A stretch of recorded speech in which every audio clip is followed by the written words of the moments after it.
नमस्कार।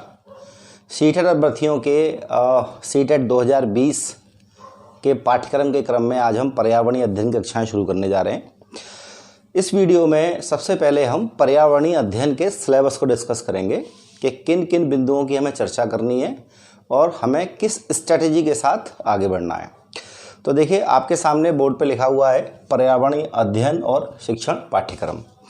ध्यान रखिएगा, सीटेट परीक्षा जो कि सीबीएसई बोर्ड द्वारा कराई जाती है, इस परीक्षा में ईवीएस का जो सेक्शन आता है उस सेक्शन के 2 पार्ट होते हैं।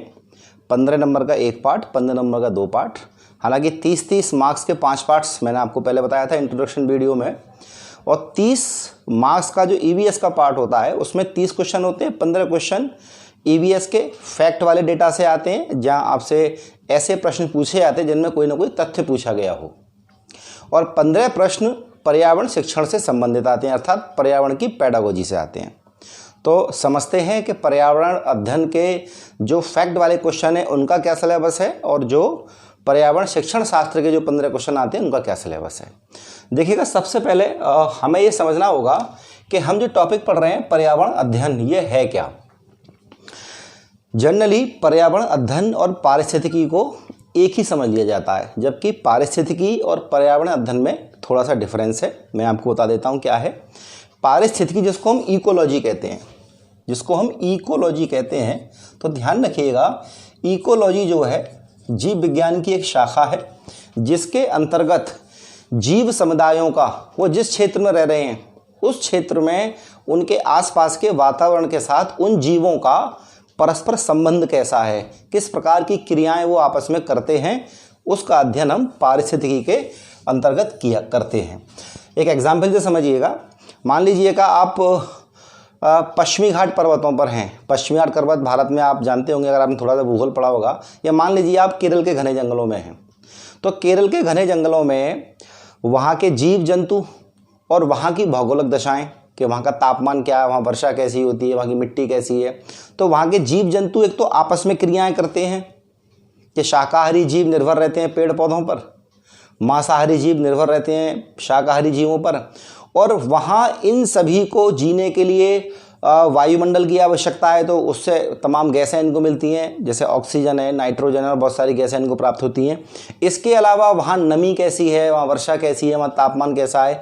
तो उस स्थान विशेष में जितने भी जीव रह रहे हैं, चाहे वो जंतु हो अर्थात मनुष्य हो, या आपका कोई जानवर हो, या वो वनस्पतियां हों, चाहे छोटी वनस्पतियां हों चाहे बड़ी हों, ये आपस में भी क्रियाएं करती हैं। और उस क्षेत्र की जो भौतिक दशाएं हैं, जिसमें तापमान, आर्द्रता, प्रकाश इत्यादि आ गए, इन सभी की आपसी क्रियाओं का अध्ययन हम किस में करते हैं, इकोलॉजी में करते हैं। लेकिन पर्यावरणीय अध्ययन की हम जब बात करें तो ध्यान रखिएगा, पर्यावरणीय अध्ययन के अंतर्गत हम क्या करते हैं, पर्यावरण परिप्लस आवरण, ये शब्द का आपने हमेशा सुना होगा कि पर्यावरण का अर्थ परिप्लस आवरण अर्थात आपके चारों ओर का आवरण होता है, या हम पर्यावरण को परिवेश कह सकते हैं। और ध्यान रखिएगा, हम जिस बालक को पर्यावरण अध्ययन की कक्षाएं पढ़ाते हैं प्राइमरी स्कूल्स में या प्राइमरी एजुकेशन के तहत, तो उसके परिवेश के अंतर्गत 3 चीज़ें आती हैं। अर्थात बालक के परिवेश के 3 घटक होते हैं, जैविक घटक, भौतिक घटक और सामाजिक घटक। जैविक घटक अर्थात बालक के चारों तरफ बहुत सारे जीव जंतु पाए जाते हैं, पेड़ पौधे, बहुत से जानवर पाए जाते हैं, मनुष्य पाए जाते हैं, तो वो उस बालक के परिवेश के जैविक घटक हो गए। इसके अलावा भौतिक घटक की बात करें तो बालक जहाँ रहेगा वहाँ की जलवायु कैसी है, वहाँ सूर्य प्रकाश कैसा है, तेज है, धीमा है। आपने देखा हो कर्क रेखा के आसपास जो लोग रहते हैं वहाँ धूप तेज होती है तो उनका रंग थोड़ा सा डार्क होता है। जो कर्क रेखा से दूर जाते हैं, गर्मी कम होती जाती है, तो उनका रंग थोड़ा सा साफ होता है। तो बालक के परिवेश में पहला पॉइंट कौन सा घटक, जैविक घटक, जीव जंतु और वनस्पतियाँ। दूसरा भौतिक घटक, जिसमें आपके वायुमंडल आ गया, जलमंडल आ गया और आपका स्थलमंडल आ गया, कि बालक रेगिस्तान में रह रहा है, या बालक मैदानों में रह रहा है, बालक पहाड़ों पर रह रहा है, बालक पठारों में रह रहा है, और वहाँ आसपास उसके जल की क्या सुविधा है, नदी के द्वारा उसे पानी की प्राप्ति होती है, या भूमिगत जल की प्राप्ति होती है, या समुद्र से पानी फिल्टर करके उसके यहाँ आता है। जैसे आपने देखा अरब कंट्रीज़ में क्या होता है, पानी की समस्या है तो वो लोग समुद्र का पानी फिल्टर करते हैं। तो बालक के परिवेश के 3 घटक मैं आपको बता रहा हूँ, जिसमें पहला घटक जैविक घटक अर्थात बालक के चारों ओर सजीव चीज़ें, भौतिक घटक अर्थात बालक के चारों ओर जलमंडल, वायुमंडल, स्थलमंडल के घटक, और तीसरा बालक के चारों ओर सामाजिक घटक। सामाजिक घटक से मतलब है बालक जिस एरिया में रह रहा है, जिस क्षेत्र में रह रहा है, उस क्षेत्र में वहाँ के लोग कैसे हैं, उनकी भाषा क्या है, उनकी खान पान की आदत कैसी है, उनकी संस्कृति कैसी है, उनकी रीति रिवाज कैसी हैं। तो ये तीनों चीज़ें मिलकर, ये तीनों घटक जैविक, भौतिक और सामाजिक मिलकर ही बालक का पर्यावरण बनाते हैं। और हम यहाँ पर्यावरण अध्ययन के अंतर्गत पर्यावरण के तीनों पहलुओं का अध्ययन करेंगे। हम पर्यावरण के अंतर्गत पर्यावरण के जैविक घटकों का अध्ययन करेंगे, हम जीव जंतुओं की बात करेंगे, हम पेड़ पौधों की बात करेंगे, हम मनुष्यों की बात करेंगे, हम पर्यावरण के भौतिक घटकों की बात करेंगे, हम वायुमंडल की बात करेंगे, जलमंडल की बात करेंगे, स्थलमंडल की बात करेंगे। वायुमंडल के अंतर्गत हम वायुमंडल की विभिन्न परतों को पढ़ेंगे। जलमंडल के अंतर्गत हम महासागर पढ़ेंगे, नदियाँ पढ़ेंगे, झीलें पढ़ेंगे। इसके अलावा स्थलमंडल के अंदर हम पर्वत पढ़ेंगे, पहाड़ियाँ पढ़ेंगे, पठार पढ़ेंगे और मैदान पढ़ेंगे। तो ये तीनों पॉइंट या तीनों घटक जो बालक के परिवेश के, इनको हम पर्यावरणीय अध्ययन के दौरान पढ़ते हैं। तो आपने भी समझा कि इकोलॉजी के अंतर्गत हम किसी स्थान विशेष में रहने वाले जीव समुदायों और उनके आसपास के वातावरण के साथ जो क्रियाएं होती हैं उनका अध्ययन किया जाता है। और इकोलॉजी बायोलॉजी का ही एक भाग है, जबकि पर्यावरणीय अध्ययन में बालक के चारों ओर जो परिवेश है उसके तीन मुख्य घटक हैं, जैविक घटक, भौतिक घटक और सामाजिक घटक। इनका सम्मिलित अध्ययन किया जाता है। तो देखिएगा, पर्यावरणीय अध्ययन के अंतर्गत एनसीएफ 2005 एनसीएफ हम पढ़ेंगे आगे। तो देखेंगे एनसीएफ 2005 के अंतर्गत प्राइमरी एजुकेशन के दौरान बालक के पर्यावरणीय अध्ययन का जो पाठ्यक्रम है उसको 6 थीम में बांटा गया है, 6 विषय में बांटा गया है, 6 थीम में बांटा गया है। ये क्वेश्चन कई बार ईवीएस के सेक्शन में आता है कि एनसीएफ 2005 के अनुसार बालक के पर्यावरणीय पाठ्यक्रम को कितनी थीम में, कितने विषय, कितने भागों में बांटा गया है। तो 6 थीम में बांटा गया है। पहली थीम कौन सी है? परिवार और मित्र। इसके अंतर्गत हम पढ़ेंगे आपसी संबंध, अर्थात परिवार में कौन कौन से संबंध होते हैं, परिवार कैसे होते हैं, एकल परिवार, संयुक्त परिवार आपने देखा होगा। काम, कौन कौन से व्यक्ति कैसे काम करते हैं, लोहार क्या काम करता है, किसान क्या काम करता है, और बहुत से लोग जो समाज में रहने के क्या क्या काम होते हैं, इसके बारे में बात करेंगे। खेलों के बारे में बात करेंगे। बालक के आसपास जो जानवर और पौधे पाए जाते हैं उनकी बात होगी। आपने देखो बहुत सारे जानवर की हम बात करते हैं, और सीटेट का जो पाठ्यक्रम है उसमें हम बात करेंगे हाथियों के बारे में, कितना भोजन करते हैं, दल में रहते हैं, उनके दल का नेतृत्व कौन करता है, यह हम बात करते हैं। गिद्ध इत्यादि की हम बात करेंगे, चील की हम बात करेंगे, सांप कैसे चलता है, या हम बहुत सारे छोटे बड़े जानवरों की बात करेंगे। बहुत प्रकार के पौधों की बात करते हैं। हम देखो घटपर्णी पौधे की बात होती है कि कीटभक्षी पौधा कौन सा होता है, या रेगिस्तानी ओक पौधे की बात होती है, खेजड़ी पौधे की बात होती है, बरगद के पौधों की बात होती है। तो बहुत प्रकार के जानवरों की, बहुत प्रकार के पौधों की हम इसमें बात करेंगे। इसके अलावा दूसरी थीम है आपका भोजन। देखिएगा, भोजन थीम के हम 2 पहलू पढ़ेंगे। पहला पहलू पढ़ेंगे हम विज्ञान की दृष्टि से, और दूसरा पहलू पढ़ेंगे हम सामाजिक विज्ञान की दृष्टि से। ध्यान रखिएगा, भोजन के हम 2 पहलू पढ़ेंगे। एक पढ़ेंगे विज्ञान की दृष्टि से कि भोजन क्या है और भोजन में क्या क्या तत्व पाए जाते हैं, जैसे प्रोटीन, कार्बोहाइड्रेट, वसा, विटामिन, खनिज लवण, जल और आहारी रेशे, ये हम सब भोजन में पढ़ते हैं। तो ये विज्ञान की दृष्टि से पढ़ते हैं कि कार्बोहाइड्रेट का हमारे शरीर में क्या काम है, कार्बोहाइड्रेट से हमें कितनी ऊर्जा मिलती है, या हमारे पूरे शरीर की कुल ऊर्जा आवश्यकता का कार्बोहाइड्रेट से कितना प्राप्त होता है। तो ये हम सब किस में पढ़ेंगे? भोजन के विज्ञान वाले पहलू में। और हम भोजन की दूसरी बात पढ़ेंगे, किस एरिया में किस प्रकार का भोजन किया जाता है, कि नारियल के तेल में पकी मछली हम कहाँ खाते हैं, या चावल कहाँ ज़्यादा खाए जाते हैं, या बेसन से बनी हुई चीज़ें कहाँ ज़्यादा खाई जाती हैं, या उत्तर भारत में कैसा भोजन होता है। तो भिन्न भिन्न क्षेत्रों के भोजन की बात करेंगे कि किस किस क्षेत्र में कैसे लोग भोजन करते हैं। तो ये भोजन का सामाजिक विज्ञान का पहलू होगा। तीसरी थीम आवास है। तो आवास के अंतर्गत हम मनुष्यों के आवास की बात करेंगे कि जम्मू कश्मीर में लोगों के मकान कैसे होते हैं, या असम में लोगों के मकान कैसे होते हैं, या रेगिस्तानी इलाकों में मकान कैसे होते हैं, या पहाड़ी क्षेत्रों में, या जहाँ वर्षा ज़्यादा होती है वहाँ कैसे मकान होते हैं। इसके अलावा आवास मनुष्यों के आवास के अतिरिक्त हम जीव जंतुओं के आवासों की बात भी करेंगे कि कौन सा जीव बिल में रहता है, कौन सा पेड़ पर रहता है, या चील कहाँ घोंसला बनाती है। इस तरह के हम आवास के संबंध में बात करेंगे। मनुष्यों के आवास की बात करेंगे और साथ ही साथ हम जंतुओं के आवास की भी बात करेंगे। इसका हम बात करेंगे जल की। तो जल के अंतर्गत हम बात करेंगे कि जल के क्या क्या स्रोत हैं, कि किसी ज़माने में हम कुएं के थ्रू पानी भरते थे, आज की डेट में वो सब चेंज हो गया है। तो जल का प्रयोग मानव इतिहास में कैसे करता था, वर्तमान में कैसे कर रहा है, इस संबंध में बात करेंगे। जल की उपलब्धता कितनी है, पृथ्वी पर जितना जल है उसमें से पीने योग्य कितना है, और जो पीने योग्य है वो किस किस रूप में है, भूमिगत जल के रूप में, नदियों के रूप में, ग्लेशियर के रूप में। तो हम यहाँ पे जल की विस्तृत चर्चा करेंगे। इसके बाद हम बात करेंगे यात्राएं की। तो यात्राएं जो थीम सीटेट के अंतर्गत आती है, यात्राओं में एक तो विदेशी यात्रियों की बात होती है कि फायान किसके समय में आया, या हुएनसांग किसके समय में आया, या मेगास्थनीज किसके समय में आया, कौन सी बुक लिखी। तो ये विदेशी यात्राओं का विवरण यहाँ पढ़ेंगे। इसके अलावा यात्राओं में हम एक चीज़ और पढ़ते हैं, यहाँ हमें भारत के मैप का पूरा ज्ञान होना चाहिए। कई दफ़ा सवाल आता है कि एक ट्रेन इतने बजे इस स्टेशन से चली और इतने समय उस स्टेशन पे पहुंची, कितना समय लगेगा। तो थोड़ा सा मैथमेटिक्स कैलकुलेशन होगी, वो मैं आपको कराऊंगा।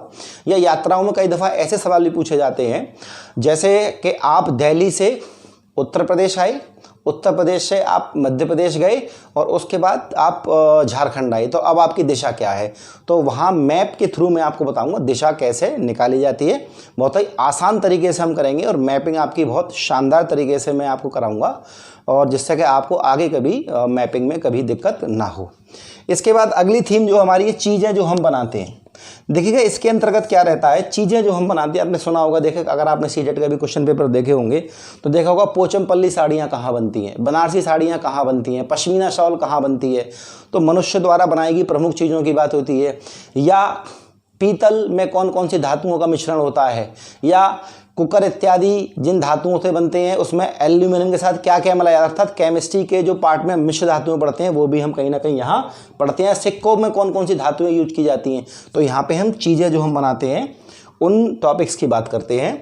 तो आपने देखा कि इकोलॉजी के अंतर्गत किसका अध्ययन करते हैं, पर्यावरणीय अध्ययन के अंतर्गत किसके का हम अध्ययन करेंगे, इकोलॉजी के अंतर्गत हम विभिन्न जीव समुदायों का अध्ययन करेंगे जो अपने आसपास के वातावरण के साथ विभिन्न क्रियाओं में सम्मिलित रहते हैं। उन क्रियाओं का अध्ययन हम इकोलॉजी में करेंगे। पर्यावरणीय अध्ययन जो सीटेट का पार्ट है, इसके अंतर्गत बालक के परिवेश के 3 मुख्य बिंदुओं की बात करेंगे, उसके परिवेश के 3 कारकों की बात करेंगे, जिसमें जैविक कारक, भौतिक कारक और सामाजिक कारक। NCF 2005 के अनुसार पर्यावरणीय अध्ययन के विषय वस्तु को 6 थीम में बांटा गया है। 6 थीम मैंने आपको बताई। अभी इसी सेक्शन का दूसरा जो भाग है, पार्ट बी, वो है पर्यावरण शिक्षण। यह भी 15 अंक में आता है। और पर्यावरण शिक्षण के अंतर्गत आप देखेंगे मुख्यतः 4 चैप्टर हैं। आप कई दफ़ा देखेंगे सीटेट की वेबसाइट पे या किसी अन्य साइट पे, वहाँ सीटेट के इस पार्ट बी का सिलेबस थोड़ा ज़्यादा दे रखा है। वो ज़्यादा इसलिए दे रखा है कि जैसे मैंने यहाँ लिखा पर्यावरण शिक्षण का अर्थ व उद्देश्य, तो उन्होंने क्या किया है कि इसके अंदर के जो सब टॉपिक है उनको भी खोल कर रख दिया है। तो मैं इनको 4 चैप्टर में कंप्लीट करूंगा और सीटेट का पूरा सिलेबस इसके अंदर समा जाएगा। कहीं से आपका एक क्वेश्चन भी यहाँ से नहीं छूटेगा। तो 4 चैप्टर आपके ये रहेंगे, थीम ये रहेगी। अब देखिए ये तो रहा आपका सीटेट का पाठ्यक्रम। अब चूंकि यूपी टेट भी आने वाला है, अगर ये लॉकडाउन हटता है, और लॉकडाउन हटने के बाद, हालांकि ये वीडियो मैं आज रिकॉर्ड कर रहा हूँ 1 मई को, और आज ही अभी गृह मंत्रालय की रिपोर्ट आई है कि लॉकडाउन को 2 हफ्ते और बढ़ा दिया गया है, तो 16 मई के आसपास है। और जिस हिसाब से कोरोना के मामले नए आते जा रहे हैं, तो मुझे लगता है कि लॉकडाउन लंबा चलेगा। और जब भी ये खुलेगा तो एकदम पूरी तरह नहीं खुलेगा, थोड़ी छूट के साथ खुलेगा और थोड़े रेस्ट्रिक्शन के साथ खुलेगा। तो मुझे लगता है कि एग्ज़ाम थोड़ा सा आगे बढ़ेगा और दिसंबर तक कहीं ना कहीं यूपी टेट की परीक्षा भी होगी। इसके अलावा आप में से बहुत से लोग अन्य राज्यों की टेट परीक्षा देते होंगे, या इसके अलावा पर्यावरणीय अध्ययन के बहुत सारे टॉपिक ऐसे होते हैं जो भिन्न भिन्न परीक्षाओं में आते हैं। तो मैंने क्या किया है कि सीटेट के सिलेबस को मैंने थोड़ा सा वाइड कर दिया है। वाइड इसलिए कर दिया है कि जो सीटेट के अलावा अन्य परीक्षाओं के अभ्यर्थी हैं उनको भी लाभ मिल सके। तो ये सब टॉपिक तो मैं कवर करूंगा, लेकिन मेरा जो विस्तृत पाठ्यक्रम होगा वो इस प्रकार है कि सबसे पहले मैं आपको पढ़ाऊंगा पर्यावरण एवं पारिस्थितिकी तंत्र, कि पर्यावरण क्या होता है, पर्यावरण के घटक कौन कौन से होते हैं, उन घटकों की बात करेंगे।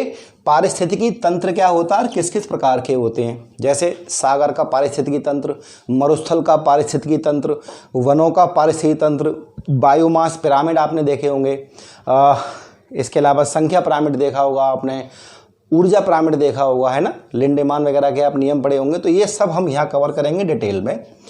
इसके अलावा पर्यावरणीय भूगोल के अंतर्गत हम 3 चीज़ों का कवर करेंगे, जिसमें वायुमंडल कवर करेंगे पूरी तरह से, कि वायुमंडल होता क्या है और वायुमंडल पृथ्वी पे है क्यों, और पृथ्वी पर होने के बाद वायुमंडल की जब हम परतें पढ़ते हैं, आपने पढ़ा होगा क्षोभ मंडल, समताप मंडल, मध्य मंडल, इस तरह से ये परतें, ये अलग अलग परतें हम क्यों पढ़ते हैं, क्या वजह है इनको अलग पढ़ने की, और हर परत की अपनी क्या विशेषता है।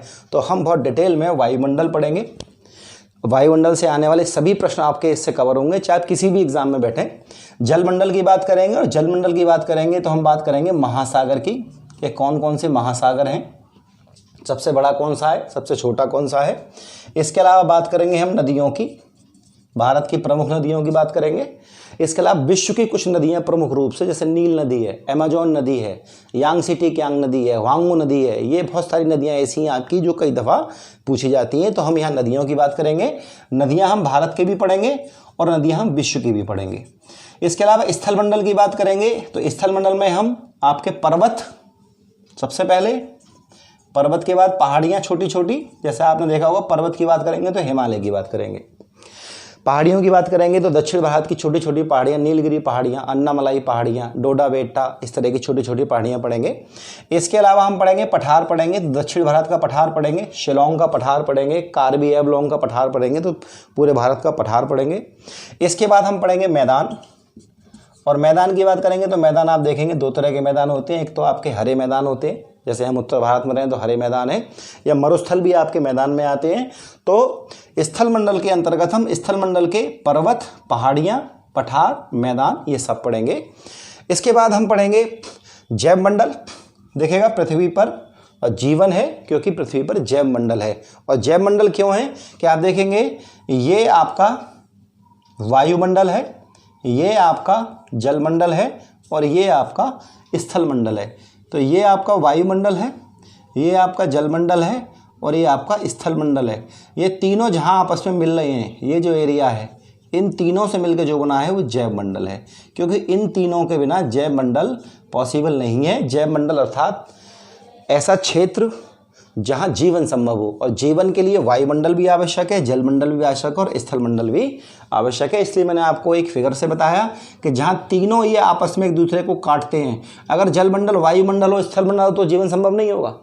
अगर जलमंडल और स्थल मंडल हो, वायुमंडल हो, तब भी जीवन संभव नहीं होगा, और स्थल मंडल और वायुमंडल हो, जलमंडल ना हो, तब भी जीवन संभव नहीं होगा। तो जीवन संभव होने के लिए इन तीनों का होना जरूरी है। तो हम बात करेंगे जैव मंडल की बात करेंगे। जैव मंडल के बाद हम बात करेंगे सौर मंडल की, हम अपने सभी ग्रहों की बात करेंगे, आकाशगंगा की बात करेंगे, आकाशगंगा कैसे बनी, तारों का निर्माण कैसे होता है, पृथ्वी के बाद कौन कौन से ग्रह हैं, कौन सा ग्रह कैसे चक्कर लगा रहा है, किसका परिक्रमण समय कितना है, किसका परिभ्रमण समय कितना है, और ग्रहों से संबंधित सभी बातों को हम करेंगे। पृथ्वी की बात करेंगे, पृथ्वी की संरचना की बात करेंगे, पृथ्वी पर भूकंप कैसे आता है इसकी बात करेंगे, महासागरों की बात करेंगे, विश्व के सभी हम 5 महासागर पढ़ेंगे, नदियाँ, झीलें, पर्वत, पठार, मैदान आदि पढ़ेंगे, जैसा कि मैंने आपको बताया। तो ये थोड़ा सा लंबा चैप्टर होगा, पर्यावरणीय भूगोल, लेकिन इसमें आपके बहुत सारे टॉपिक कवर हो जाएंगे। देखिएगा यहाँ मैं जो टॉपिक कवर करूँगा, यहाँ आपके टॉपिक ज्योग्राफी के हैं ज़्यादातर। यहाँ टॉपिक सीटेट, यूपीटेट इत्यादि परीक्षाओं या छोटे मोटे एग्जाम के लिहाज से उस लेवल से पढ़ाए जाएंगे। लेकिन जब मैं आपको ज्योग्राफी पढ़ाऊंगा, मेन ज्योग्राफी पढ़ाऊंगा, तो इन टॉपिक को हम और ज़्यादा विस्तार और ज़्यादा गहनता से कवर करेंगे, ठीक है ना। तो यहाँ इन सब टॉपिक कवर करेंगे पर्यावरणीय भूगोल के अंतर्गत।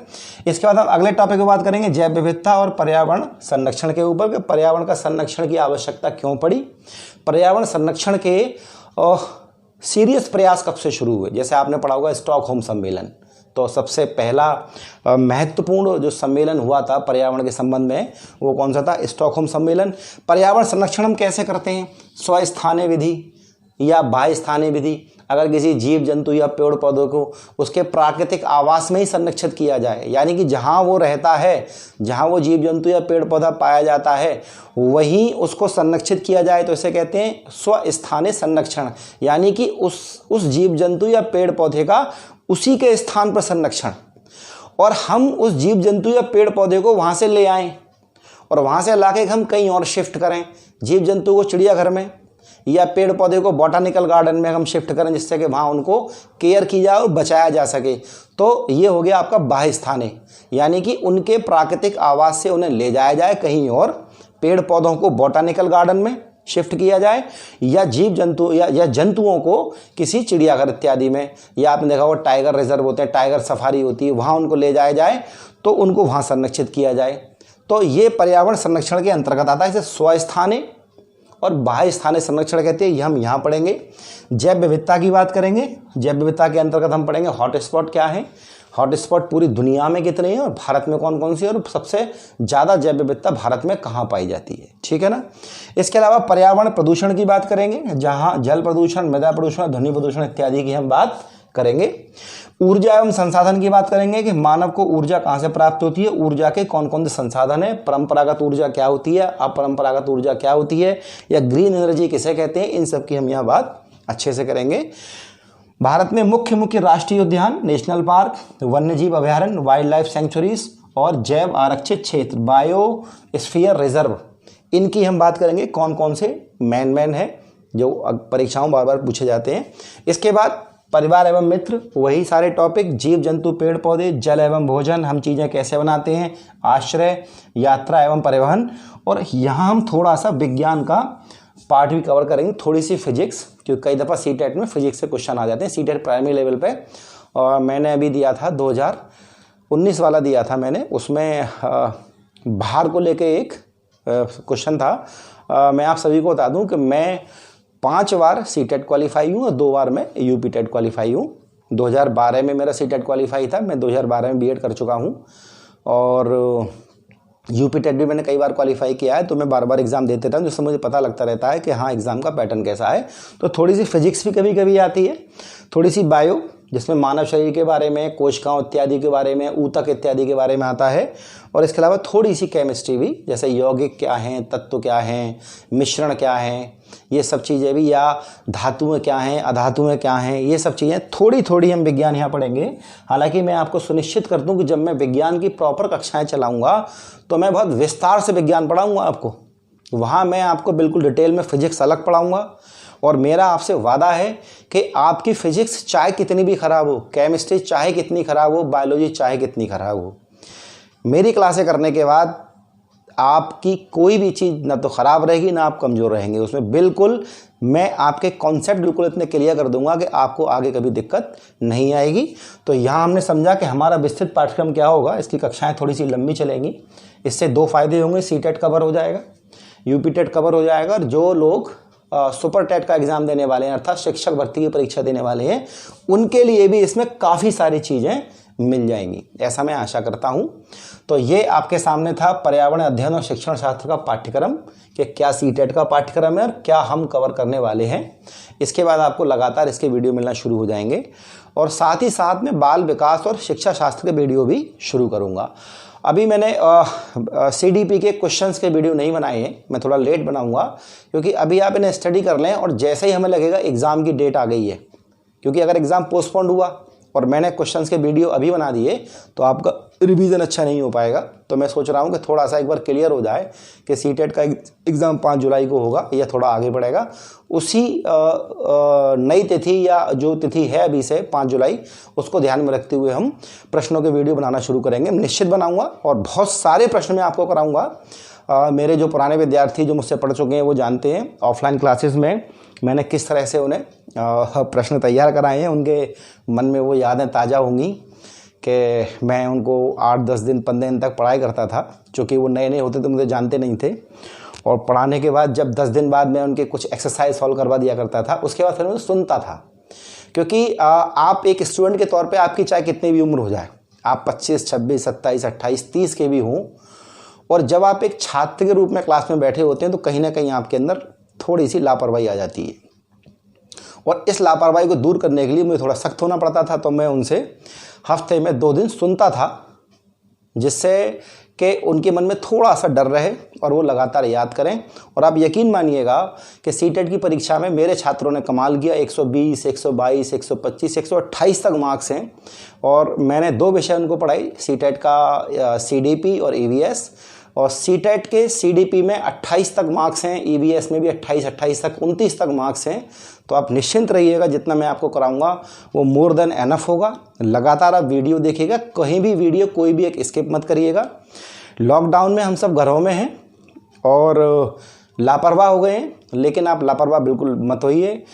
कम से कम आप 3 घंटे स्टडी के निकालिए, जिससे कि जब आपका सीटेट क्वालिफाई हो जाए। और देखेगा, अभी एक रिपोर्ट पेपर में आई थी कुछ दिन पहले कि काफ़ी सारी वैकेंसी यूपी में और पूरे हिंदी भाषी राज्यों में खाली है शिक्षक की। और जैसे ही ये लॉकडाउन खत्म होगा, लाइफ थोड़ी सामान्य होगी, ध्यान रखिएगा वैकेंसी बहुत बड़े लेवल पे आएंगी और ये आपकी लाइफ टाइम अपॉर्चुनिटी होगी। क्योंकि अगर आप जीवन में असफल हो गए तो आप ध्यान रखिएगा, या तो आपका बीएड और डीएलएड बेकार हो जाएगा, वो बच्चों को दिखाने काम आएगा कि हमने ये किया था, या आप किसी प्राइवेट स्कूल में पढ़ा रहे होंगे और प्राइवेट स्कूल में आप जानते हैं किस प्रकार से सैलरी मिलती है और कितना लोड होता है। तो आप देखिएगा।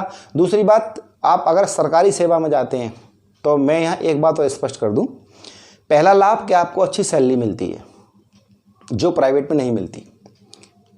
दूसरा लाभ ये होगा कि सरकारी सेवा में जाने के बाद आप उन बच्चों को पढ़ाएंगे जिन बच्चों को आसानी से संसाधन उपलब्ध नहीं है। क्योंकि नॉर्मली आपने देखा होगा सरकारी स्कूलों में गरीब तबके का बालक जाता है। तो आप समझ के चलिए कि अगर आपने सरकारी सेवा में अपना चयन कर लिया मेहनत करके, तो आपके पास 2 बेनिफिट होंगे। पहला कि आपको अच्छी सैलरी प्राप्त होगी, जिससे अपना आप जीवन स्तर अच्छा कर सकेंगे। इसके अलावा दूसरा पॉइंट ये होगा कि आप उन बच्चों को पढ़ाएंगे जिन बच्चों को रिसोर्सेस नहीं प्राप्त होते और उन बच्चों को आप आगे ले जाने की कोशिश करेंगे। ये एक समाज के लिए बहुत बेहतरी का कार्य होगा। तो बिल्कुल लापरवाह ना बने, जितना मैं कराता जाऊँ उतना करिएगा। नोट्स आपको लगातार मिल रहे हैं और आगे मिलते रहेंगे। प्रश्नों की श्रृंखला में तैयार करूँगा, बहुत क्लासीफाइड, और हर प्रश्न को हम, ऐसा नहीं होगा कि मैं सिर्फ आपके सामने प्रश्न ये इसका आंसर ये, मैं उस प्रश्न के सही आंसर की व्याख्या करूँगा और उसमें जो गलत आंसर है वो क्यों नहीं है वो भी व्याख्या करूँगा।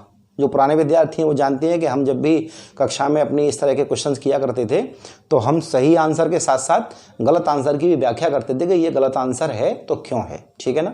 तो अब मैं ये वीडियो यहीं समाप्त करता हूँ। आपको आगे इसका नया वीडियो मिलेगा जिसमें हम लेक्चर 1 की बात करेंगे, जिसमें हम बात करेंगे पर्यावरण और पारिस्थितिकी तंत्र की। धन्यवाद।